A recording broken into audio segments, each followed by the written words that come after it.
get in here, you don't want to miss us giving you the business. With your host, Candace B.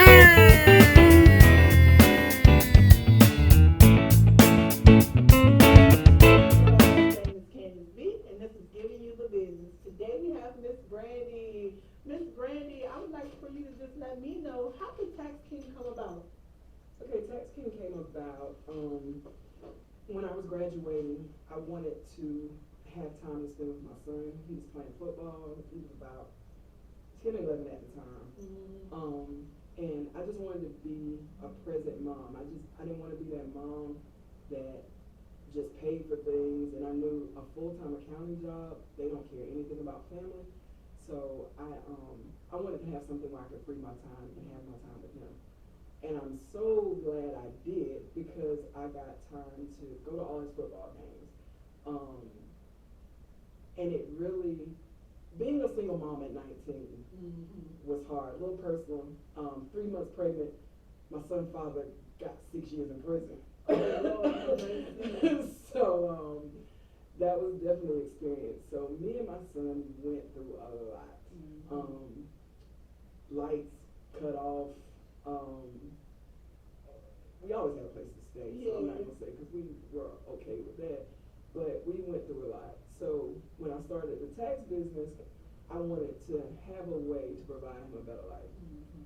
Like I said, I was pregnant with my daughter at the time, and but it really afforded me a lot of freedom to show my son that being 19, being a single mom, having a father incarcerated, will not stop you from having better things in life. Right.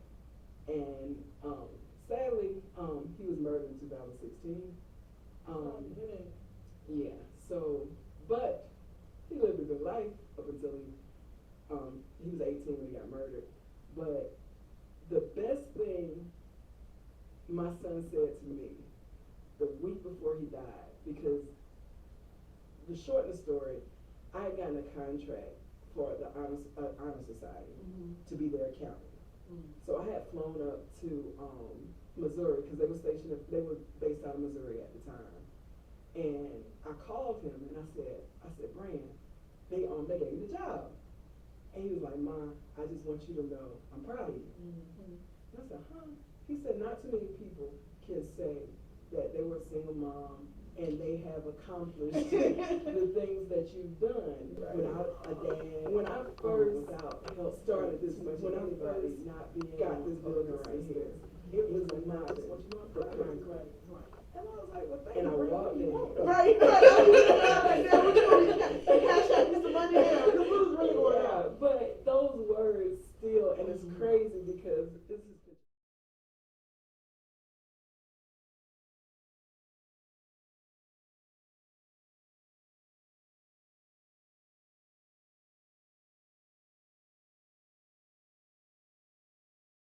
I said, I need you to tell me you're proud of me. Right. And I heard my baby say, he said, Mom, I'm proud of you. Right. And from the time I was 19 years old, 3 months pregnant, because he was supposed to be aborted, and I didn't abort him. From that time up until his last breath, he knew. He was my protector. I was his protector. And he was proud of me. Yeah. And that's what I tell my daughter today. I said, one thing I love about both of you, I said, your brother at 19 knew the bad mommy. The mommy that was human. I said, but he made me into the mommy I am today for you. Right. I said, so you'll never know that. You'll never know that mommy. You'll never know that mommy that punched you in the head. Right. And you know, and I tell people all the time, because they thought my son was spoiled.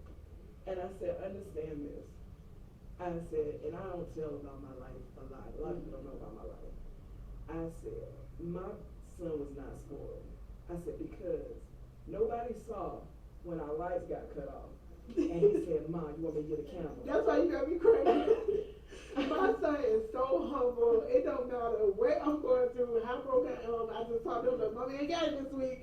And he do not give me a hard time. He do not cry. He don't give me no issues. So when I do get it, I do spoil him and give him what he needs because at my hardest time, he's not judging me or making a hissy fit. So I can relate to that so much because, like you said, that first child, my son played football. He 11 years old. He in 12 years right now. So, single parent, taking care of him, so he see all the real. I can't have it as much as you want to keep them out of your personal business. But this is really touching me because what is your son full name? Brandi Clark Sandy. Have you found out who he was murdered? Yeah, definitely. And the thing about it is, and it's crazy because people say I'm strong. I am, but Yeah. Understand this. My son's death will never mean more than his life. Mm-hmm. So I don't harp on his death. Right. That's I would never. So all the people having really close people, that's some great information to take.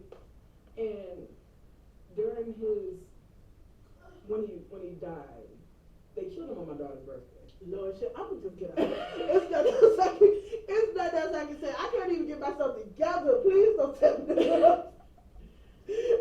I'm sorry.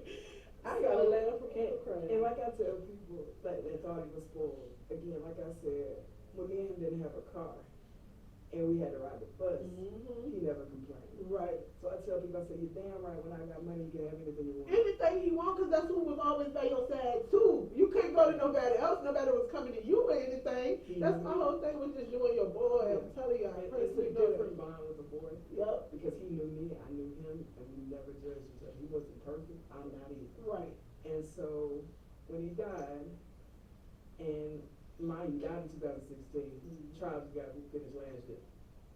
The boy who actually murdered my son got off. Understand, if anybody young is looking, they don't care about us. I don't know if I want to say I'm a correctional officer or a prior correctional officer. This is the only thing I want to say today. Y'all boys, and I'm so talking to Petersburg, Virginia, the Heights, Fifth Ward, 36, Belleville, all of that. I'm talking to the young boys, 18 and 19. I know it's hard, y'all living in the hood, y'all mama not in the house, y'all dad is not around, but y'all go out here, kill these boys. They got real families that support them, that's their one and only, like, that's what's holding me together, is my damn child. And you take that from my damn family. Y'all go through the court process and y'all get locked up and go to prison. I'm telling you as a correctional officer, nobody is answering the phone, nobody is sending money to y'all books. That stuff y'all be telling the CEOs like, oh, go look me up. Nobody's going to look you up. After you commit a crime and get put in prison, you're over with, you're done, you're living the prison life. So if you're one of those guys like you're ready to go get locked up and live the prison world, go live the prison world. Because one thing about them COs, they do not let you out when you need to come out. They don't care about you having to use the phone. Somebody tell you when you got to take a shower. Ain't no visitations because ain't nobody coming to see you. How about that? And you want to know what else? I don't like seeing babies in the visitation room. How about that? Don't bring your kids. There's a possibility your baby mama gonna feel the same way, so you're not even gonna see your child. So come on, let's take a look at ourselves, mamas, parents, and children. Let's take a look in the mirror and let's start taking accountability for ourselves.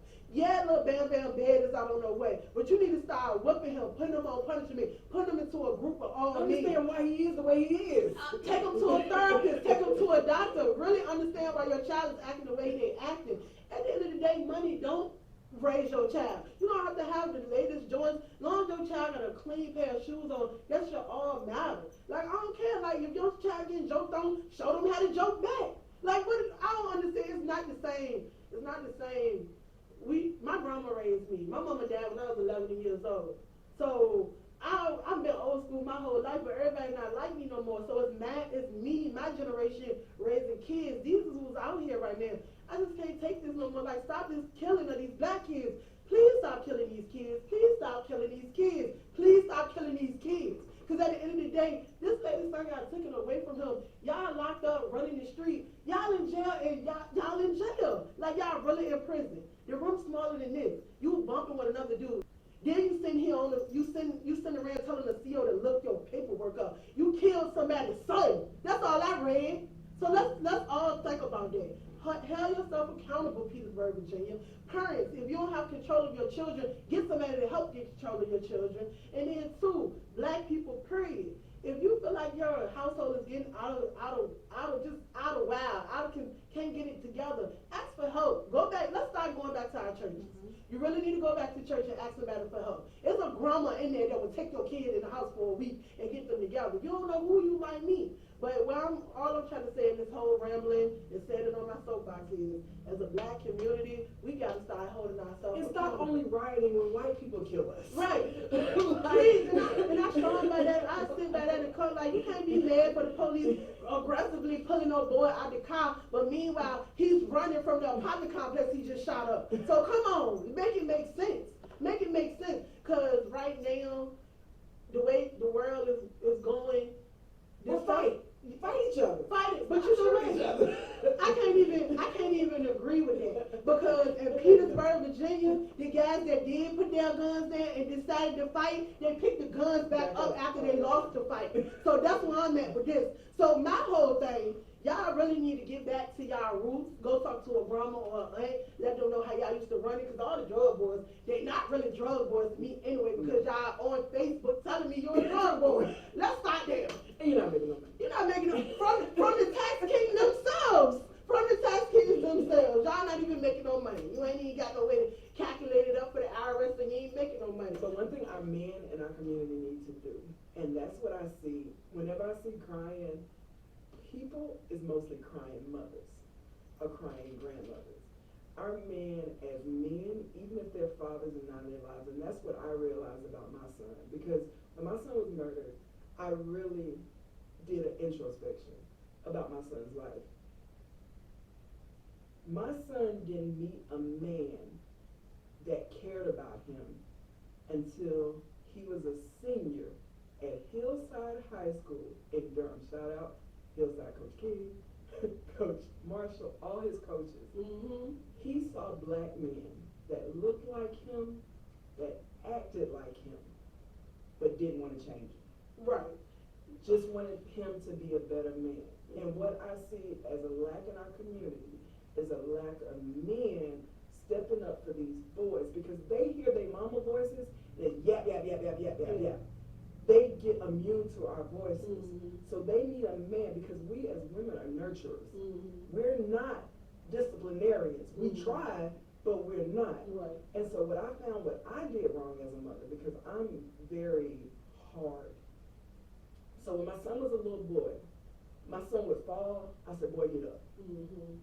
My son would cry, stop that crying. Mm-hmm. Because that's what we are taught to say, men don't cry. Right. Men don't feel. But then when they get older and they stop feeling, Yeah. we want to know why they ain't feeling. But we have made them be machines. Right. And so that's how my son used to hit people on the football field and didn't even care. Right. Because I had hardened him so much. It wasn't, like I said, until he got in 12th grade where he could even express to me what had been his issue. Right. Because he felt like being a man, you don't supposed to talk about what's wrong with you.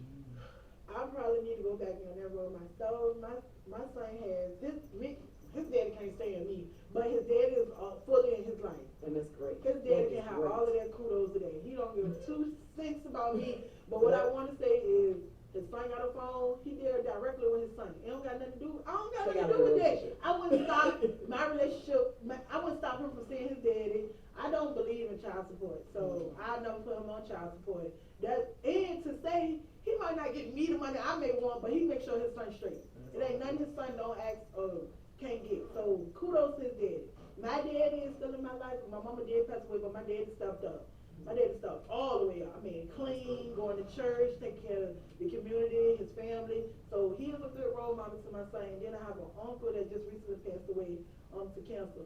My uncle was a hard guy. Like, my uncle was mixed with some cream. So he was one of them. He called them meatballs. So my uncle D-Wet was the hard one on him. So, and then I believe I used to take ran his cousins, beat him up. Like, get him ready for what he Boys needs. be around men. Yeah, so Stop making these boys to be your husbands. yeah, yeah, that's weird. Have them around men. Yep. Because that's what they need. And that's what brings me back to say, for me, I found out, my mama kept me in a lot of programs, not knowing that living in Petersburg, she already knew you got to keep your children in activities and keep their man busy, because if not, they'll get out into the street. So my mama had me in the YMCA, I was in programs, church programs, everything. So for my son, that's how I feel too. I've been putting him in nothing but programs since he's been born. I agree, all right, y'all always talking about y'all ain't got no babysitter. Why not sign them up for the YMCA or the Boys and Girls Club? For what I'm seeing that's trending there, they got like a group of guys going into the high schools and helping like be truancy officers and talking to the kids and stopping the fights. I wish in Petersburg we can get some guys on their free time. I mean, we could take 2 to 3 hours and just sit in the schools, especially in Imagine what difference that would make. Vernon John in Petersburg High School, I'm really asking for people to own their time. If they got volunteer time, get your favorite 3 homeboys. Y'all go to the school and walk the hallway and start talking to these kids. They may be able to open up to y'all that they're not opening up into their own household. Kids are hungry. Kids don't got no beds. People, they frustrated. Like they're really taking this anger and they're going to school with it. So what I just want all of us to just say, hey, it take 2 minutes, an hour of my day. Be a village again. Yeah. Wait, that's what I'm like, what happened to the village? Oh, you can't say nothing to nobody. Kids, that's what's going on. You can't talk to nobody. You can't say nothing. So that's what's going on. But what I am asking for is we can all turn this to groups. The football coaches, Petersburg boys, Birds boys, and other coaches from Petersburg, they do go to the school after school and, speak with the parents and things. But I want us to be more involved. Like, I really would. Man, even myself and some friends, like, I was in a band, I was in GYTC, I played basketball, I was, It take these kids phones sometimes. yeah, and I was on the club, you definitely gotta take the kids, I just feel like they don't know how to say, we had the ABC Community Center, we had Harn Street basketball, I played for the rec center, like, it's just, so much stuff was offered when I did we had Girl Scouts, it was so much we had when I was growing up that they don't have none of that in my community, and I feel like they missing it. When I put that on Facebook, I had some young guys talking about that ain't got nothing to do with it. They still don't want to do what they're doing. I just don't know what the disconnect, other than us not having a village, nobody's being held accountable. They do need programs, because you think about it, if they're busy, and that's one thing I loved about Hillside. When I took my son to Hillside, they said they practiced probably about 12 o'clock in the afternoon. I said, why do y'all, because I'm used to my son, he used to go to white school. I said, why in the world don't y'all practice in the morning time? Like, my son went to Leesville. They would practice like 6 o'clock in the morning. He said, okay, Brandi, you're not in Kansas no more. Right? He said, understand this. These kids wake up around 10, 11 o'clock. Mm-hmm. If they have practice at 12, we run the crap out of them till 4 or 5 o'clock. They're going to be too tired to do anything. Mm-hmm. So again, we keeping them out of the street. Yep, and that's the whole And so point. if you keep them busy, if you have basketball, because most of these kids, you think about how many NBA talented players are in prison right now. Yep, let's bring it up. The guys that's in prison, like she said, they stuck on they playing basketball outside for 30 minutes, hooping their life out. You got guys in the inside beating, boxing, and rapping their life out. You got people that, I ain't even gonna lie, we had dudes in the prison that could tell you, like, if you're going through child support issues or divorce issues, they'll give you got attorneys in prison. You had so much knowledge in prison, and then you have guys that say, like, I don't even supposed to be in here, I don't even supposed to be in, but you up in here, like she said, they don't favor us. After you get in the system, you're in the system, nobody's gonna turn around and be like, we fucked up, let's go get Shaheed. Oh damn, we fucked up. No, they're gonna turn their back. That's on you now. Shaheed shouldn't be getting in no trouble. So that's why I'm at with it. Please just protect the babies. Like, that's why I'm at. That's our future. Yeah, that's our future. And like she said, take the phones away from him about, I mean, literally, how long we been in here? He has not took his ass off the phone. But I do believe in that when he get a punishment, I take the phone, the PlayStation, all that stuff from him. But that's me, being raised by a grandma. I know that stuff works. Like, you know, you supposed to get 30 minutes. I try to make him read 15 minutes or 30 minutes. Like, pick a book up. Ask your mama. Ask your kids what's their favorite book. Do your children got any favorite books? They don't even know what a book is. All they know is what's on Facebook. That's all they know. So we can talk over this. I appreciate it. I'm so sorry I just went. That's what that. You really triggered me. You got me boo and crack. You